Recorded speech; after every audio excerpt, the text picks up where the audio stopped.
Welcome to Biz Talk, where we talk to entrepreneurs, business owners, and brands who are using TikTok for business. And together, we bring you the top tips, insights, and secrets to skyrocket your TikTok account. So buckle up and get ready to become the next Biz Talker. Here's your host, Kyle Kaplanis. Welcome back to another episode of Biz Talk. Today in the studio, I have a really special guest. Her name is Jenny Paul. Jenny is the CEO of Intent Entertainment and is an award-winning actress, producer, and creator in New York City. She's best known credits including Hulu's The Looming Tower, Netflix Marvel's Jessica Jones, internationally acclaimed web series That Reminds Me, and the how-to comedy series Adulting with Jane, which is a shoppable DIY series. She's also has a TikTok page, Adulting Jane, with 62,000 followers. Jenny, welcome to Biz Talk. Hi, thanks for having me. I'm really grateful that we were able to get connected and have you on the show because your content is really fun and cool. You have such a great background. I'd love to know more. What is Adulting with Jane? A show that's a how-to comedy series hybrid. The concept is you were to look up a how-to video, how to change a tire button. You might find this one instead. This is a narrative series where Jane is a character and she's going through her day and she's learning how to do something from an expert influencer type of person in sort of a magical world. The real show is designed after all the old shows like Bewitched, I Dream of Jeannie, and center on Jane, this character who's trying to figure out her adulthood like the rest of us are and learning how to do things on the fly because that's what we do. I've watched all the episodes, so those people that are listening, it is definitely that aspect of entertainment where it's not just like a DIY video, it really has that element of television where you feel like it's really fun and unique. The changing the tire one was really cool, how you showed the tire jack and the tool to take the tire off. When you're watching that video, when you see that item pop up in the clip, you're able to click it and purchase that, which is so smart and unique. I'd love to know more about that. What even inspired that idea? This show has been kicking around in my, consciousness for maybe as many years as the term adulting has existed, which is not too many at this point. Basically, looking for a way to make short form content more integratable so that we can monetize it. I produced another series maybe 6 years ago at this point that did extremely well as far as viewership was concerned, and all the people that saw the show really loved it, but we couldn't find a good way to sustain the show because we weren't a network show. It was new territory to be a web series or even just a narrative series that wasn't run by a network. I was introduced by a friend of mine to the concept of this shoppable video, which hadn't really existed to that point, but was on the precipice of existing when he told me about it. And I went, oh, okay. Then looked it up and saw that it was in its infancy in a way that wasn't going to suit the viewership, that it didn't work very well. Things weren't happening the way it needed to happen. So I go, okay, let me sit on this for a while. And then by the time we had developed the show, probably about a year later, it was ready to go in a way that was good enough to try. We connected with the tech designers and they were game. So we went, all right, let's design the show. The tools that you learn to adult with, like the tire jack or the sewing kit, can be shoppable. You can literally click within the video. Yep. And it pauses and you can buy the thing or shop the thing and then unpause and watch the rest of the videos. We're hoping that this is the precipice of a bigger wave of this because I think based on my knowledge of where tech is moving and where marketing and shoppability and all of those things moving via Instagram, that this might be the next big thing. Hopefully we're one of the big forerunners of it because I think right now, especially in some of the Asian countries, this is becoming the thing. Yes, exactly. So I think we're next. We'll see if it comes sooner rather than later. We've been running the show for about a year and we're still the only ones.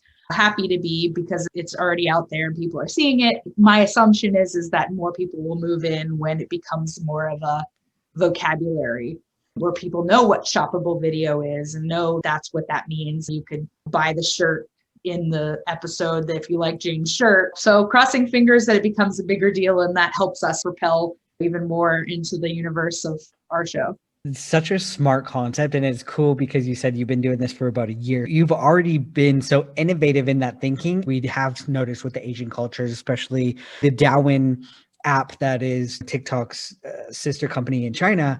They've been doing things like that on there. I know that TikTok recently did the first shoppable TikTok live with Walmart. Walmart did a shoppable live event. You could click on the screen and purchase these things. I know that it is coming faster than we think and it's going to be a thing, but it's really cool that you've revolutionized this and we're one of the forefront people to create a whole series show. I think most people probably wouldn't have thought of that. They would have thought, yes, for TikTok or these social apps to have these capabilities, but to create your own show and be able to monetize on that, that is genius. I did go through the episodes and I saw how simplistic it is. You don't have to click anything. You can just watch the video. There's not anything in your face. It doesn't feel advertising. If you found that interesting, you can click it. It doesn't take away from the fun entertainment element of it.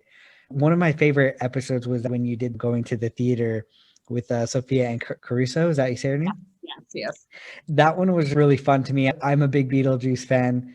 So that was really cool to see that. I do love the element of it being so entertaining, but yet still educational because your goal is adulting, teaching people these little tips and tricks, almost like life hack type things where they can watch and be able to shop at the same time is genius. It really is. Our bigger goal, and obviously this came before the shoppability factor, the bigger goal was to just get people feeling good about themselves that are doing all these adulty things. I'm like just hitting the other side of the 20s pile of things I had to do, like figure out how to earn an income, take care of myself and do my cooking and laundry and dishes and tire changing, sewing, and all the things that you don't learn in school, but you have to do them. Otherwise you're in trouble, especially on the money front. You're in big trouble. So it's a lot of learning that doesn't present itself as learning. It's just putting out fires until you figure things out. No matter what age you are, I feel like we're constantly adulting. There's things that I'm learning every single day that I'm like, oh my gosh, I had no idea, or how to make money and pay bills. You're always learning these things. I love learning people's experiences to help me. So I think it's really cool that you have channels in place to do that. And it's such a sustainable form of content because there's all sorts of new ways. I read your recent blog about Snow Day that you did. In there, it mentioned things that could be really simple that could help your life feel good about the alcoholic hot chocolate. People sometimes overthink things. That was just a easy blog post, right? But it offered some sort of help. Alcoholic hot chocolate sounds so good. And that's going to relate to a lot of people. And that goes into the TikTok element of being authentic and fun and sharing and inspiring people is really the critical thing there. What got you started into moving into a space like that? I'll give some credit where credit is due here. I am the executive producer of the show, and I also play Jane by nature of the fact that my first passion is being an actor. The marketing and producing is the learning curve, where the acting I've been doing for 15 years. Right. When we were expanding to try to figure out how to grow socials, I met a girl, Sophia, not Sophia and Caruso, different Sophia, in the audience of a friend's play. She was chatting with me and wanted to be involved with the show. And I said, look around and see what would be good and pitch me on it. And let's get to work on it. Let's figure something out to get her involved. She actually pitched me TikTok. She's 21. That's her world. Yep. I was like, I'm super down for that because I've heard that TikTok is amazing, but I haven't really explored that area. I'm one of the OGs on Facebook. Facebook came out when I was a sophomore in college. Yeah. I was in college in the Northeast where all the Facebook beta tests were. So I've always been a social media, I would say OG. I've always been a social media person. Yeah, exactly. But I'm a generation ahead of her in terms of social media. So I was like, this is your thing, let's go for it. So she's the one that's actually on a lot of the TikToks. She pitched me on it. We came up with a strategy of doing either inspiring things, adulty things, things that make you feel good. We used a few of our own videos and a few of other people's and just started creating. It took off pretty quick and I was impressed with that. I was like, wow, okay, the algorithms for TikTok work significantly better than the one for Instagram and Facebook in terms of bringing good content to the top. Exactly. I already knew that content creation was our strength. When that happened, I went, oh, okay, we're definitely investing time in TikTok because it's serving our creative content better than any of these other platforms. A lot of people do get that light bulb moment when they see that organic growth. Oh, wow. Okay, let's go ahead and switch our focus. A lot of demographics like you and I, who are the OGs of places like Facebook, who think that is our world. We're still trying to live in it and still trying to grow in that space.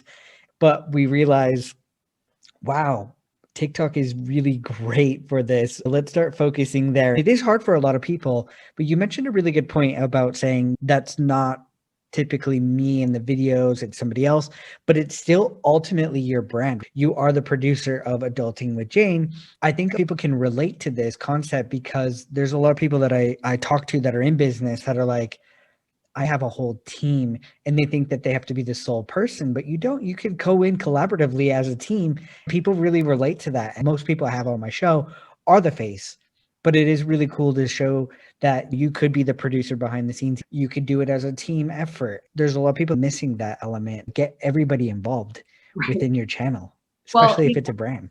People over the last year or so have asked me, why isn't it Adulting with Jenny? And I'm like, it's not me. First of all, Jane's a character. Yeah. Second of all, we picked Jane for a reason. Jane is everybody, right? So like John and Jane, or Dick and Jane, if you want to go to that reference. But the idea is Sophia is also Jane. Obviously, like I'm Jane in the show. We don't go that far into labeling it. But the idea is that everybody deals with this crap all the time. Mm-hmm. It could be you, it could be the next person. If I had all the money in the world and all the resources in the world, there would be a parenting with Jane, and there would going to college with Jane, and there would be different Janes. If the voices are genuine, like you say, and that's really the creative content and the genuine voice are our primary focus, then it doesn't matter who it is. Sophia's sister is a star of the TikTok channel, and Sophia's roommate is the star of the TikTok channel. See? And her dad was in one of them, and he was awesome. I do love that fact that you made it a character. It is relatable. That character is, like you said, everybody.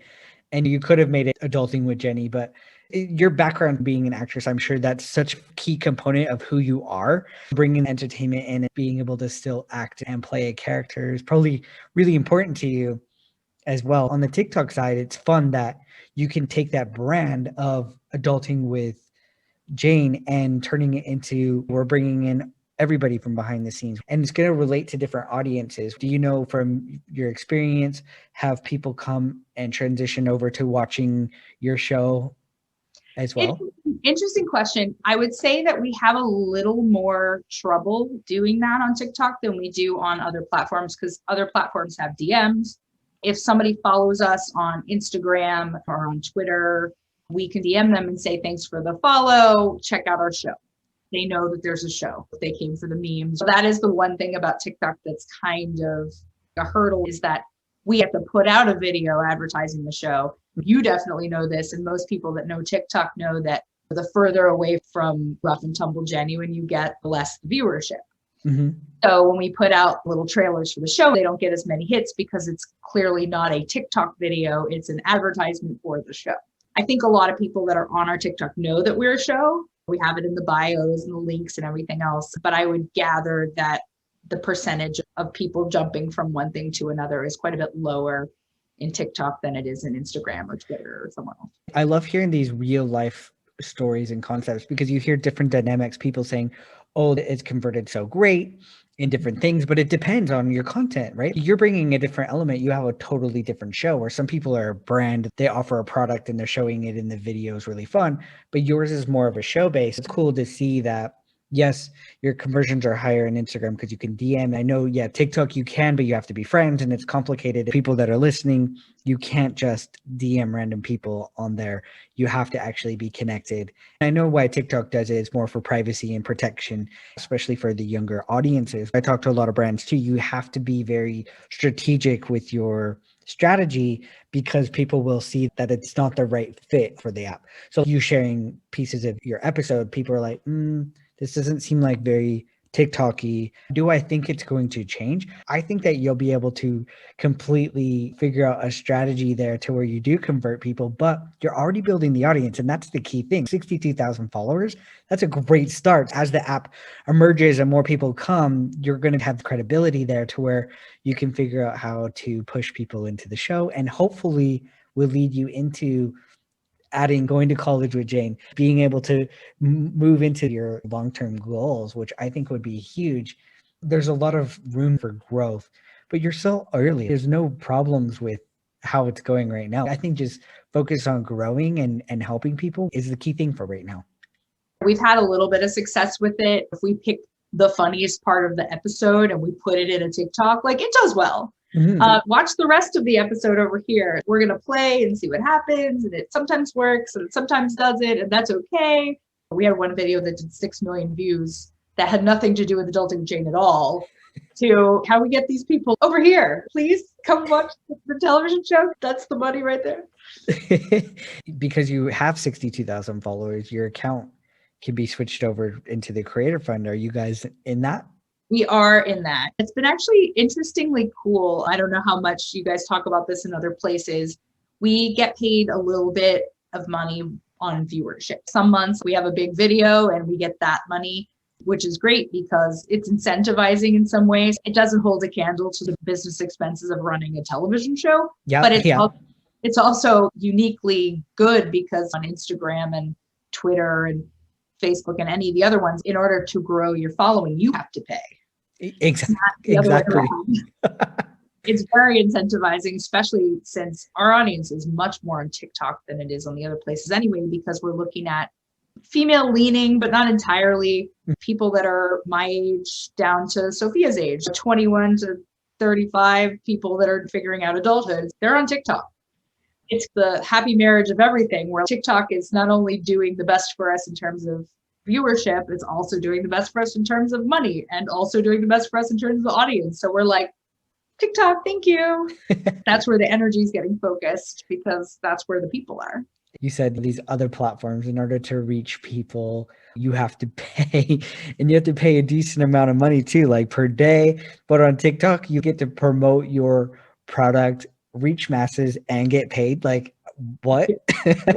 It's like, wait, what's wrong with this picture? It's also uniquely cool because content creation is the whole thing. It's a little off the marker for what we do, but what we do on the regular is expensive. TikTok isn't expensive, and making videos for TikTok isn't expensive. Yeah, exactly. So it's really great because we have to deal with the full television series as it would a chunk of an ABC show or something. Right. But we don't have to deal with TikTok that way at all.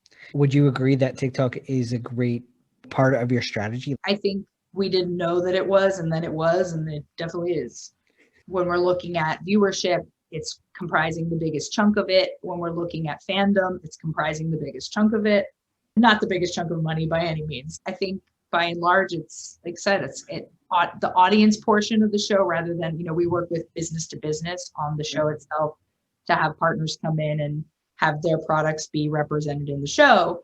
But on the business to consumer side, the audience side, TikTok is number one and has been since the second week we started doing it, which is wild. On the B2B side, one of my questions was, how do you figure out your shows and what products are going to go on there? We have our wish list of products, and we have what we need to do sometimes to get it done. The everyday part of it. The pie in the sky dream is what we do is each time we do a season, we design a season of 6 episodes. So right now, season 1 has come out, except for one. It's coming out in like the next month and a half, called the Sexy Sode. Basically talking to your partner about what you like, what you don't like. Cool. And what we're doing is we're designing 3 episodes that are the no-brainers, like how to change a tire, how to sew a button, how to unclog your drain. And then 3 that are a little more substantive. This season we did mental health, we did how to manage a panic attack, the Sexy Sode, which is a little more substantive. It's more about the soft skill of communicating, then creating space, which was a hybrid between the two. It's like a Marie Kondo type of thing. But obviously you can't learn every tip to organize your entire household in one episode. 3 minutes, I can't do that for you. Next season, we've designed what our ideal season looks like. We have backup plans in the ideal world is we vet all of the major products that represent whatever the thing is. So for instance, how to sew a button.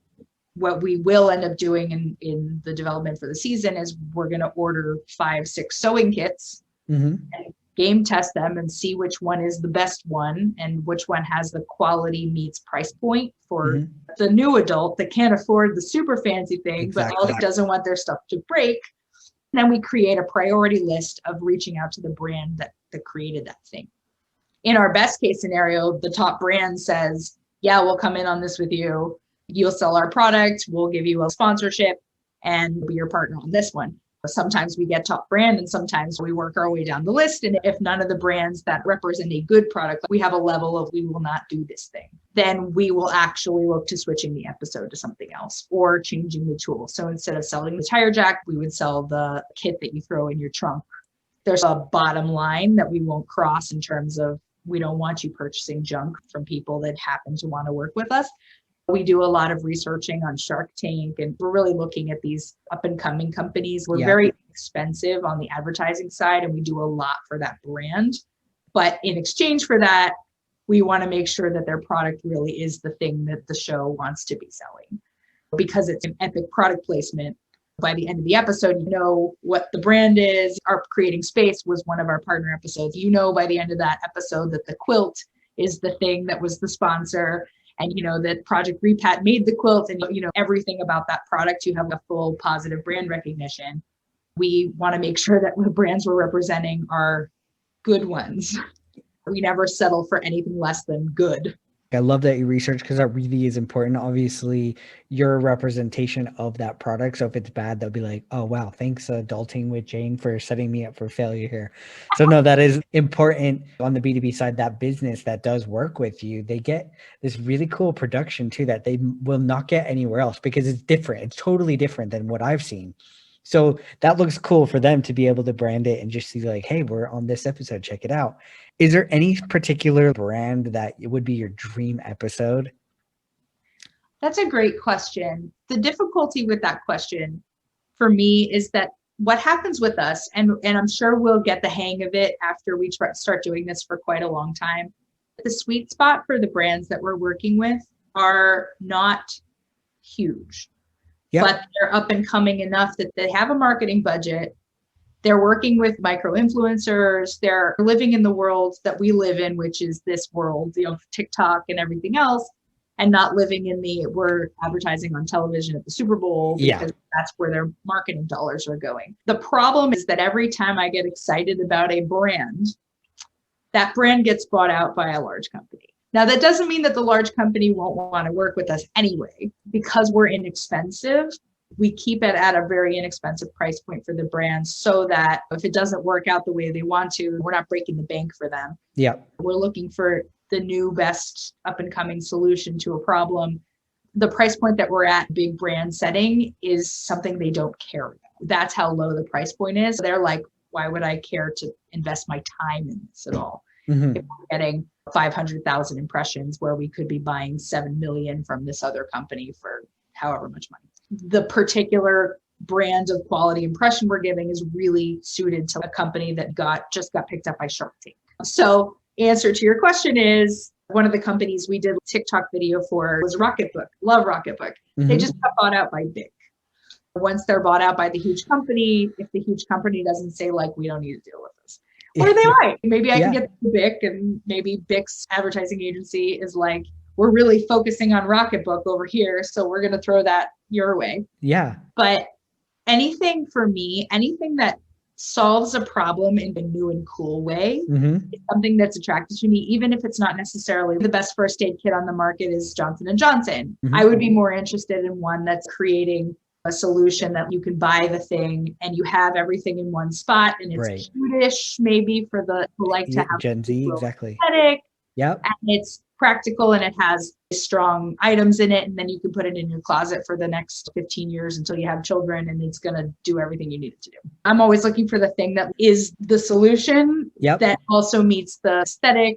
I love that, Jenny. I think it's more relatable. There's going to be a lot of small businesses. They're looking to market on TikTok because One, it's free, it's easy. These people are looking for options. I think it's really cool that you're looking to work with people like that are in that space, that have a really cool, innovative, really great product that could be even better than, let's say, a Johnson & Johnson for that particular product, but they just don't have the resources like Johnson & Johnson has. It would be cool for you to work with these businesses, and let's say they do get bought out, and that's so cool that you were able to work with them and build those relationships, which will help you long term. I think when we're talking small business, B2B, we really are talking to a community of people that are just looking to help one another out. At the end of the day, we would love to get a piece of those advertising dollars. There's a lot of people that are listening that if you do have some sort of innovative, fun technology product, service, or anything like that, reach out to Jenny, because I would love to see it on her show, and how fun of a way to include that. There's so many people in my mind right now that I've talked to that have such cool products that are killing it over on TikTok. And I'm going to reach out to them and connect you guys, because Please do. I learned this as an indie content creator before I learned this as an indie startup, as it were, that it's so hard to meet other people that are your peers, because the people you know about have already broken through, or they're so big. It's really hard to meet a peer in this space. Even the research element of trying to find out who the peers for me and my company and my business are is hard. right. How do you reach them? You're a mid-level company, you're still in the startup phase, but you're functional, and you're looking for other people that are still in the startup phase but are functional before they get, picked up by some other big company that realizes their value. It's a catch-22. In our first season, because we were a new item, we didn't end up fully partners with every company that we worked with. The ones that we did partner with got the best benefit of everything we could possibly offer them. So those are the ones that succeeded in the epic way. Yeah. Meeting people that are in the same boat as me that are trying to make it work. The CEO of this little startup that's really kicking it. All right, let's do it. Part of our whole thing is keeping the costs low enough that it's not going to put them out of business for trying thing, but also going to give them that kind of exposure. Our team works really, really hard for them. One of the companies we worked with last season, at the end of the year, it ended up that we did 35 organic things for them via Facebook and Twitter and in TikTok. We're doing everything we can think to do to get this amazing product to our audience. Not only were they willing to partner with us, which would have been good enough, but they're amazing because we wouldn't have partnered with them if they weren't. We're so excited to do this for them so that they can help us pursue our passions in the creativity arena. Yeah. And we can help them, pursue theirs by getting their product out to as many people as we can find. So there's one guy in particular, he was a guest on my show. His name's Simkovitz. He is the owner and founder of a product called the Scruffy, which is doing really well over on TikTok. It is a really innovative shaver. He did it for neck shaving, but on TikTok, he started showcasing his product for legs because it was more geared for men. Then he showed it how he can gear it for females, and it is going crazy. He's still new. He's not a big company. I'm actually going to reach out to Reed after this and connect you to. Eventually, we'll have Adulting with Dick as a show, but right now, especially if there's a female element. Yeah, it does. It does. That's what's fun about small business. There's so many people out there that are like, Kyle, thank you for advocating for small business. You're able to connect more on a real level, more authentic, and be human. People that are listening, if you are a small business owner that knows somebody that would fit great for that, let's connect. Let's meet offline and help Jenny out so that way she can get some really cool and innovative new stuff for her episodes. Your episodes are based off of that. You're really gearing to having really fun DIY products that help people. That's really important to you. We talked about the money part of this is crucial to us because we have to operate, but more to the point of it's by design that you have the problem and then the person to teach you how to do the solution, to be able to have the tool for the solution all in one. I think that it's a crucial part of the show's design is to make sure that whatever you need to succeed to do that thing, we're giving you at least an inkling of how to get it. If not just showing you, all right, here's the sewing kit you need to buy. If you like this, shove it in your closet. Right. The next time you need to sew a button, watch the show again, sort of demystifying and simplifying the whole process for people so that the 80 things that we need to learn when we jump into adulthood, it doesn't feel like all 80. It feels like, okay, that one I'll deal with when I have to deal with it. Mm-hmm. I love what you're doing overall with Adulting with Jane. It's such a great concept. It's so fun. It's really refreshing.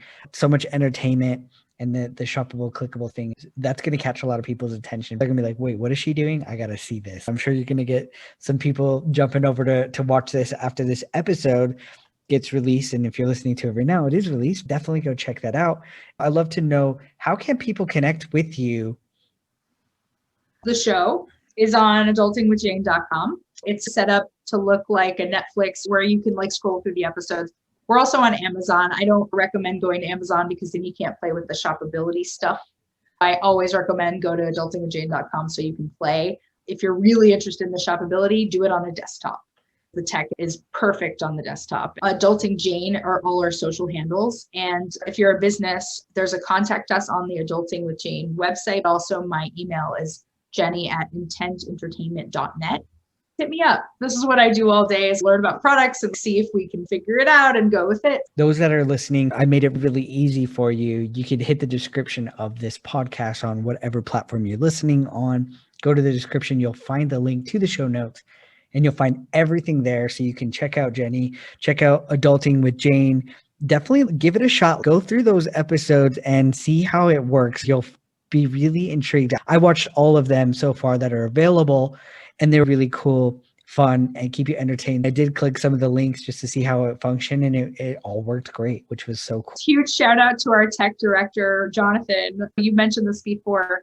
You said that you thought that the shopping was well integrated and didn't distract. Mm-hmm. That was entirely by design. The tech is the back end. Our tech director worked very hard to find that happy medium of, you can see that there's a shoppability, but it's not taking you out of the story. Yep. Huge props for him, because that is something that we work on tremendously over time to make sure that we're hitting the exact happy medium of not taking you away from the narrative, but also reminding you that this is a thing that happens here. It wasn't distracting to me. If you don't like it, you can just keep watching and it's not too much. Just click it as you want to, or go back and be like, oh, I'm going to check this out. Big shout outs to him for sure for creating that. That's a huge piece. If you didn't have that, you might not be as successful. Grateful for all your team members there. You guys are doing such wonderful things. For people that are listening to, if you are on TikTok, be sure to go follow Adulting Jane over there on TikTok. Give them a follow, like their videos, check them out. Jenny, I appreciate your time today, and thank you so much for being a guest over on Biz Talk. Thank you for having me. This is great. Love this episode of Biz Talk? Let us know with a review. Also, make sure to subscribe so you don't miss out on any future episodes. Follow us on TikTok at Biz Talker. Don't just be a TikToker, but become the next Biz Talker.